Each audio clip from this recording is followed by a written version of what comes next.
Okey, Assalamualaikum dan salam sejahtera. Apa khabar murid-murid? Anda kembali bersama saya, Cikgu Farhan.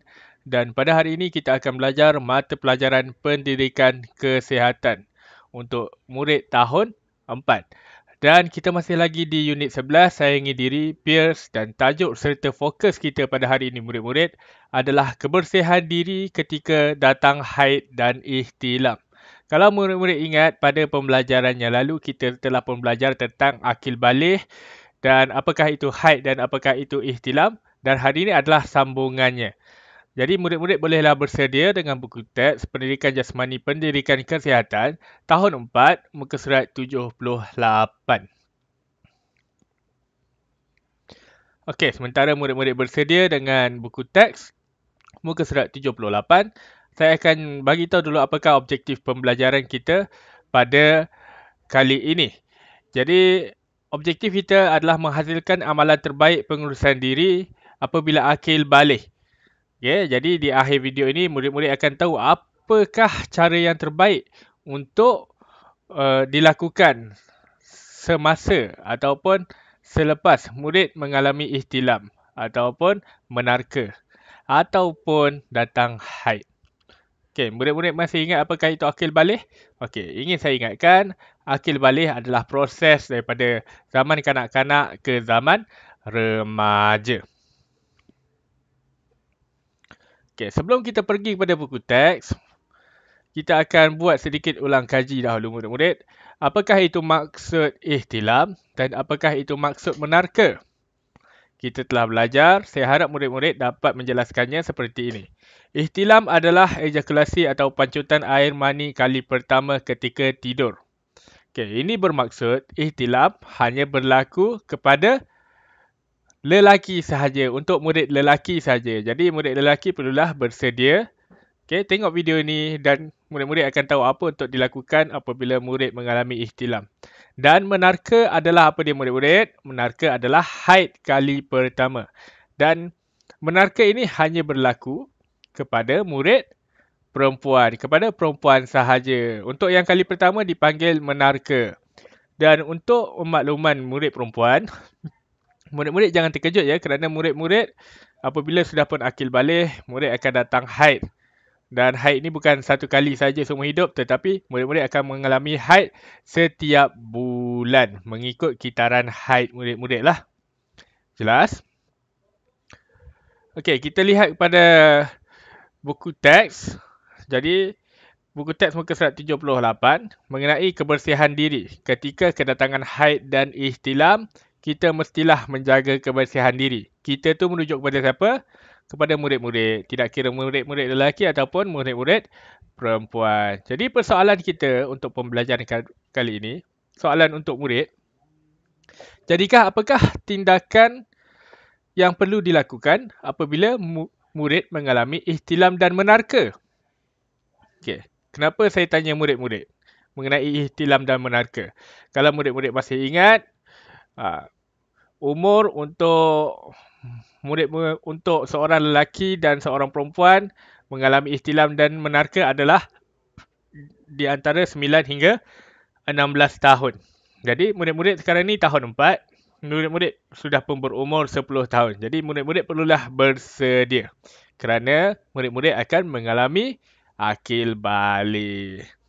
Okey, jelas? Jadi di muka surat 78 dia ada dua. Satu, cara untuk menjaga kebersihan diri bagi perempuan, dan satu lagi cara untuk menjaga kebersihan diri bagi lelaki.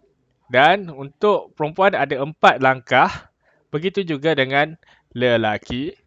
Okey, kita lihat pada paparan yang telah pun saya sediakan. Ini diambil daripada buku teks, sama sahaja ya. Cuma saya pecahkan dia supaya kita lebih fokus. Dan kita akan bincangkan tentang perempuan dahulu, di mana perempuan akan mengalami menarka ataupun datang haid. Jadi apa yang perlu dilakukan? Cikgu, apa yang kita perlu lakukan cikgu? Saya tak tahulah macam mana, mak saya tak ajar saya lah. Okey, sekarang murid-murid beri tumpuan.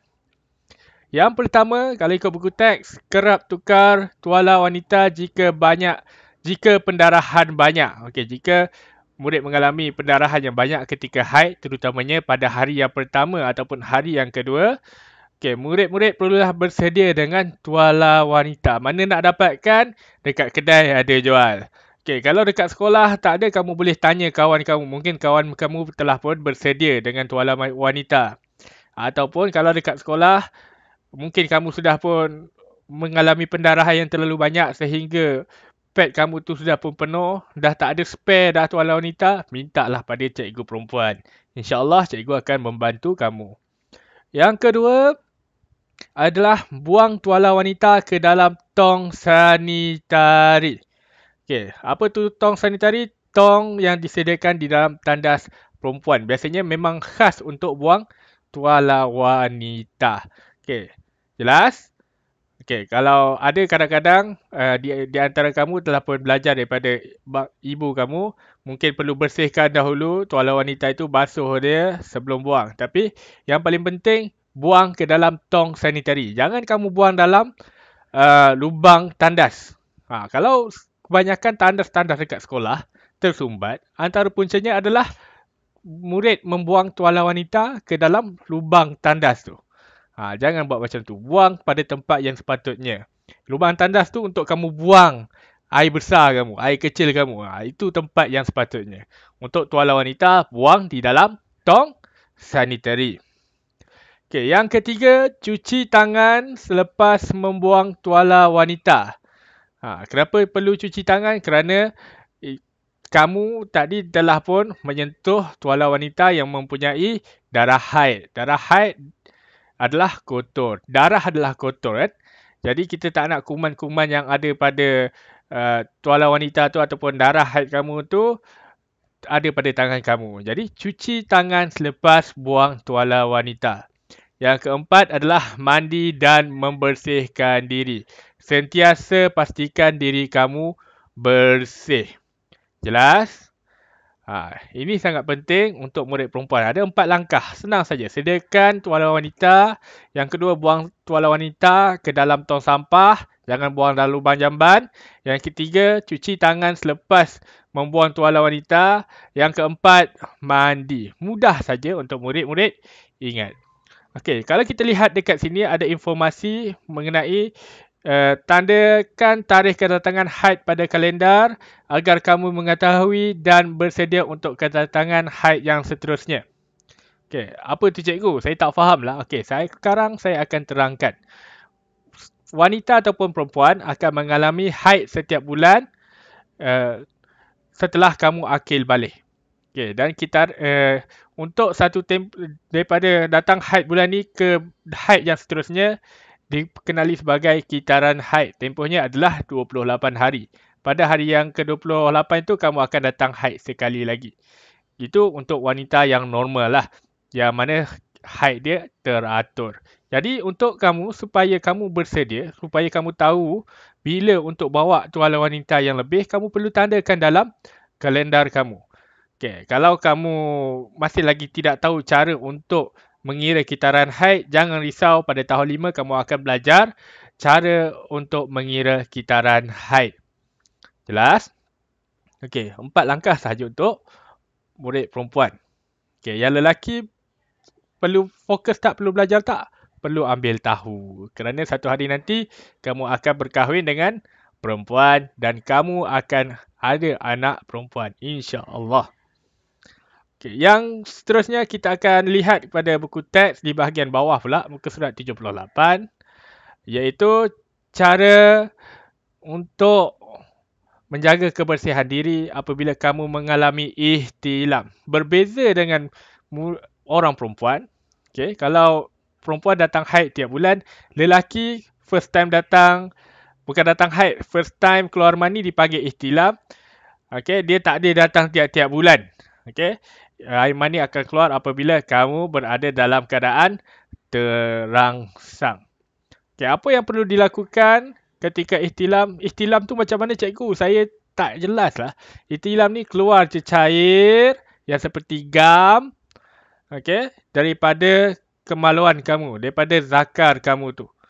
Okay, dia bukannya air kencing. Kalau air kencing, basah terus satu tilam kamu tu, bau dia hancing, itu adalah air kencing. Tapi dia tidak berbau seperti air kencing, tetapi dia lebih kepada seperti gam. Kalau kamu ambil gam tu, kamu tengok, kamu sentuh gam tu. Dia pekat macam tu. Dan dia tak adalah basah seluruh katil kamu ataupun seluar kamu. Dia sebahagian sahaja.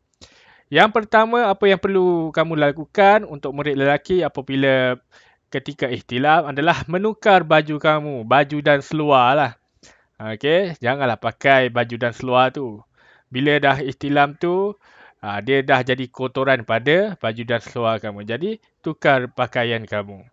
Yang kedua adalah mandi dan bersihkan diri. Ini setiap hari kamu kena buat kan. Jadi, jadikan amalan dia. Apabila tukar baju, mandi. Okey, yang ketiga, membasuh dan menukar cadar.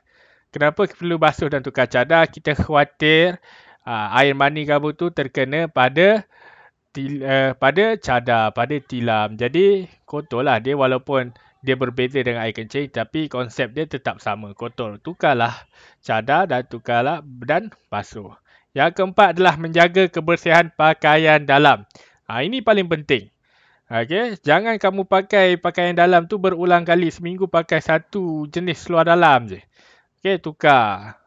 Kalau boleh hari-hari tukar. Kalau kamu ada seluar dalam lebih, pakai 2 seluar dalam satu hari pun tak apa. Okey, pagi sampai petang, petang ke malam pakai. Okey, jelas? Jadi ada 4 langkah mudah saja untuk lelaki: tukar baju, mandi, tukar cadar, basuh dan jaga kebersihan seluar dalam, pakaian dalam. Maksudnya seluar dalam lah, dan juga singlet kalau kamu pakai singlet. Okey, itu sahaja untuk pembelajaran pada hari ini. Jelas dan mudah kan? Untuk perempuan ada 4 dan untuk lelaki juga ada 4. Itulah yang perlu kamu lakukan apabila kamu mengalami menarka ataupun ihtilam. Saya harap pembelajaran pada kali ini jelas untuk murid-murid. Jadi untuk murid-murid saya, yang paling penting adalah ini, tugasan untuk murid. Senaraikan tindakan yang perlu dilakukan ketika murid perempuan mengalami menarka atau datang haid. Yang kedua, senaraikan tindakan perlu dilakukan ketika murid lelaki mengalami ihtilam. Siapkan tugasan ini di dalam buku tulis pendidikan kesihatan. Jadi terima kasih kepada semua yang menonton video ini daripada awal sehingga ke akhir. Saya harap murid-murid mendapat ilmu bagaimana cara untuk menjaga kebersihan diri apabila mengalami haid dan ihtilam. Jadi itu sahaja daripada saya. Jangan lupa untuk like, share dan juga subscribe channel ini. Jika mempunyai sebarang pertanyaan ataupun komen, bolehlah komen di ruang komen di YouTube. Okey, kita berjumpa lagi. Jaga diri. Okey, Assalamualaikum warahmatullahi wabarakatuh dan salam sejahtera.